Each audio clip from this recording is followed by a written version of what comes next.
We're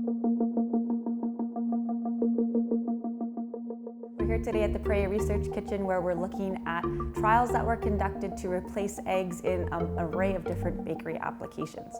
Today we're going to walk you through Danish pastries. We made a control, including eggs in it, and then we did 3 prototypes.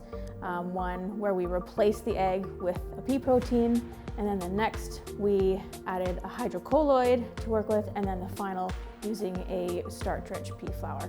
Eggs actually don't have that much of a function in a Danish. You can actually make Danishes without eggs. However, the egg does add a bit of richness, nice kind of texture, and maybe a bit of color to a Danish. However, it's typically the yeast, the butter, the lamination, that's what's kind of doing all the legwork in a Danish. The protein didn't really alter, the function of what an egg typically provides in a Danish. So adding the pea protein really had 0 negative effect. Maybe change the texture when handling the dough, maybe a bit drier, but not in a bad way.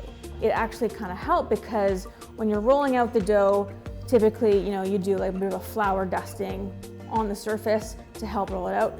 It really didn't need it when I was rolling out the prototypes. Any challenges that we encountered were not really challenges at all. It was mostly just the added step of hydrating the pea protein. There was very minimal. The very obvious one is just the yolk in the control. It was obviously a little more yellow. However, through the baking process, you really couldn't tell after the final product had been baked. There's very little, color difference in each of the prototypes.